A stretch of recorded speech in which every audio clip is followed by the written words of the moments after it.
News से आज हमारे साथ हैं योगी अनिमेष जी।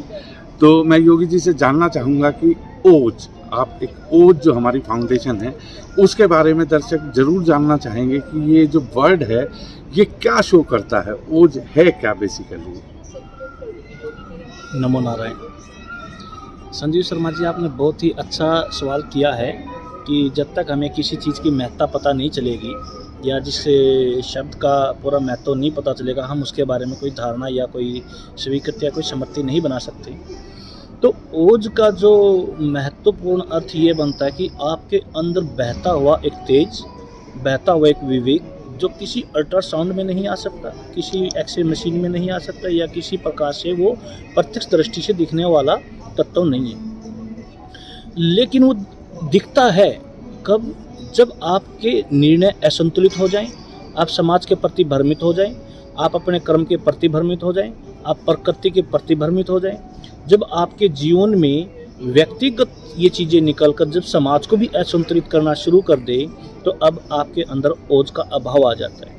तो ओज को संतुलित करने के लिए आपको कुछ क्रियाएं, कुछ प्रोसेस, कुछ नीतियां, कुछ नियमों से गुजरना पड़ता है जो गुरु कृपा से आपको समझ में आएंगी या एक अध्यात्म के एक चरम पे जाके आपको समझ में आएंगी।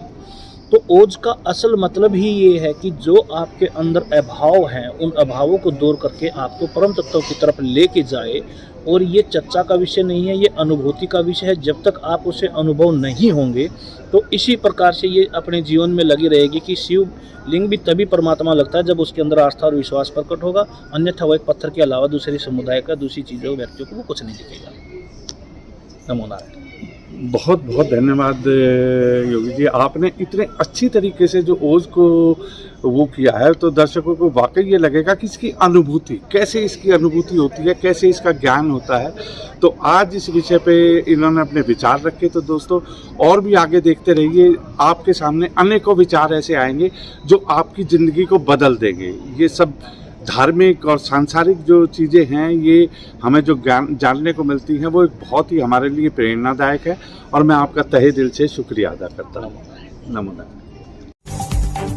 आज आपके सामने देखिए, कल वुमेंस डे है और वुमेंस डे पे आज हमारे साथ एक ऐसी शख्सियत हैं कि जिनके बारे में शायद मेरे पास अल्फाज कम हो जाएं। और वुमेंस डे पे मैं चाहूँगा कि हरियाणा की और क्या इंडिया की इतनी दबंग ऑफिसर जो है रही हैं, और आध्यात्मिक के बारे में अगर उनके बारे में मैंने आज जैसे सुना उनका कि जो उनके पास एक नॉलेज है, तो मैं ज़रूर चाहूँगा मैम आप दो शब्द, एक तो नारी को क्या आज भी सशक्तिकरण की ज़रूरत है, और क्या नारी के लिए आप एक संदेश देना चाहेंगे, क्योंकि आज उसकी पूर्व संध्या है, कल वुमेन्स इंटरनेशनल डे है। तो क्या कहना चाहेंगे कि नारी को कैसा, उसका कैसा रूप होना चाहिए, क्या उसको शक्तियों की आवश्यकता है?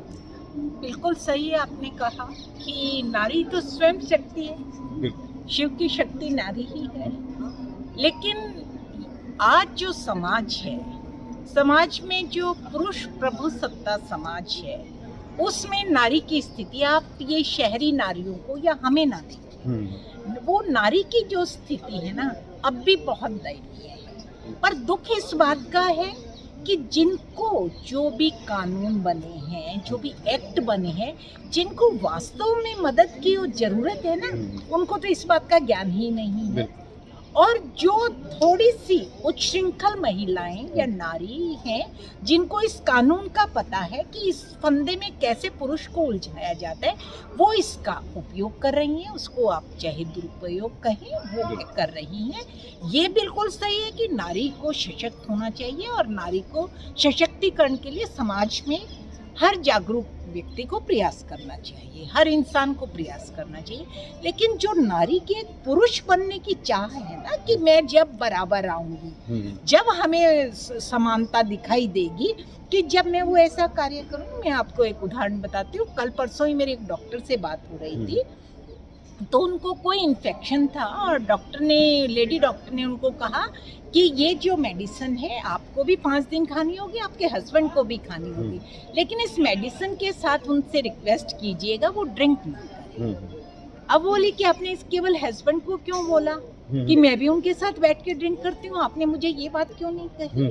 तो जो उच्छृंखलता है या जो समाज की मर्यादाएं हैं, वो आप उसका को इस्तेमाल करके और आप सोचो मैंने बराबरी का दर्जा पाई है, तो स्वच्छंदता और उद्दंडता में थोड़ा अंतर होना चाहिए। मानसिक स्वतंत्रता चाहिए कि मानसिक रूप से हम स्वतंत्र हैं, सुदृढ़ हैं, हम सशक्त हैं हम। और जो प्रेमचंद जी ने तो कहा है, पुरुष के अंदर जब नारी के गुण आते हैं तो वो देवता बन जाते हैं, और नारी के अंदर जब पुरुष की क्रूरता और इस तरह की गुण आ जाते हैं तो वो उल्टा बन जाती है।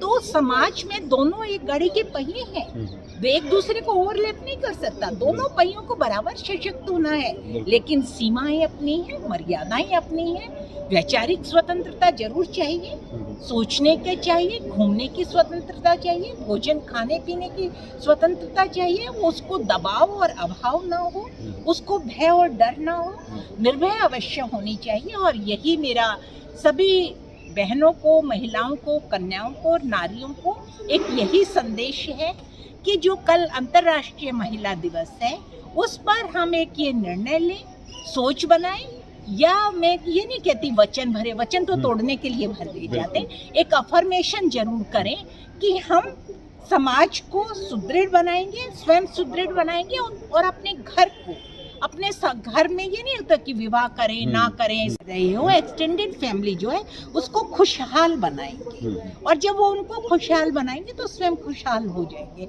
और अब तो रूपांतरण है, परिवर्तन है, सभी आपको पता है मीडिया के माध्यम से भी सरकार की भी इतनी योजनाएं आ रही हैं, बेटी बचाओ बेटी पढ़ाओ चल रहा है, समृद्धि योजना लड़कियों के लिए आ रही है, तो इतनी योजनाएं आ रही हैं। निर्भया कांड के बाद तो एक निर्भया का फंड इतना बड़ा बना दिया है सरकार ने कि आपको सरकार हर वो सुविधा देगी, लेकिन सुविधा का दुरुपयोग हर पुरुष साथी चाहता है कि मेरी जो महिला है या मेरी बेटी है, चाहे बहन है वो मेरी, चाहे वो पत्नी है मेरी, वो आगे बढ़े और सशक्त हो और समाज में सुरक्षित महसूस करे। तो वो सुरक्षित महसूस तभी करेगी कि जब वो भी अपने दायित्व और अपने कर्तव्यों को बहुत अच्छी तरह निभाएगी, और सभी बहनों को और पुरुषों को भी, क्योंकि जो आज मैंने देखा है जितने भी प्रोग्राम से मैं आ रही हूँ, पुरुषों ने ही सबने ऑर्गेनाइज कर रखी थी।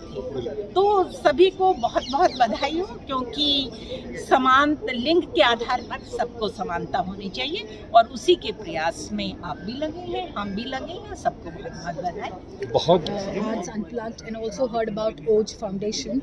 Maybe your thought of yours around this. My name is Patrick McNamara, and I'm here. I'm a professor at the University of Nebraska in Omaha, heading up a project called Partnership 2020, U.S.-India Higher Education Cooperation, trying to bring universities from India and the U.S. together. I'm here tonight as both a guest with Art Unplugged and the great work of Kiran Soni Gupta, who has been a friend of mine for I'm impressed with what I've learned about the OJ Foundation and the work that is going on. I think that these two come together in such a beautiful way, art and spirituality. Without one, you can't have the other. I myself come from a family of artists, musicians, dancers, and to me, the harmony, in the best sense of that word, the harmony of music, the harmony of art, the harmony of movement is what, in its essence, is what spirituality is all about. And tonight I have been so inspired by the OJ Foundation and the work they are doing, by Art Unplugged and the wonderful art that I've seen tonight.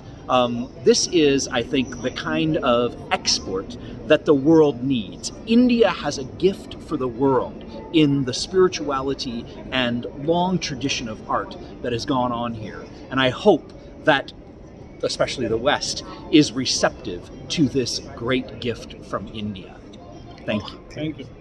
जय गोपाल केशव माधव दीनदयाल, जैसा आपने आग्रह किया, हम देश और विदेशों में जो गाय का गोबर व्यर्थ समझा जाता है, उस व्यर्थ से गरीब लोगों को सेवा बस्ती में और जो ग्रामीणांचल क्षेत्र है उन लोगों को हम व्यर्थ से अर्थ बनाने का कला सिखाते हैं। और हम गाय के गोबर से जो महत्वपूर्ण विषय है, आज पूरी दुनिया थर्रा रही है। 2009 में मालदीव के राष्ट्रपति ने समुद्र के नीचे जाकर एक कैबिनेट मीटिंग की और दुनिया का ध्यान ग्लोबल वार्मिंग की तरफ दिलाया। तो हम भारत के लोगों ने एक संकल्प लिया कि भारत में हमारे जो 16 संस्कार होते हैं, हम पेड़ों की लकड़ियां जलाकर यज्ञ हवन अग्निहोत्र करते हैं। तो हमारे गौ वैज्ञानिकों ने मिलकर के हमने गाय के गोबर से गो काष्ठ का निर्माण किया। अभी आने वाले इसी मार्च की 16 तारीख में 17 तारीख में होली का बहुत बड़ा उत्सव पूरे भारत में बनाया जाने वाला है। तो हमने देश के लगभग 22,000 स्थानों पर यह संकल्प कराया बच्चों को उसका विज्ञान आधारित टेक्नोलॉजी साथ में सिखाते हैं। जय गौ माता, जय गोपाल, केशव माधव, दीनदयाल।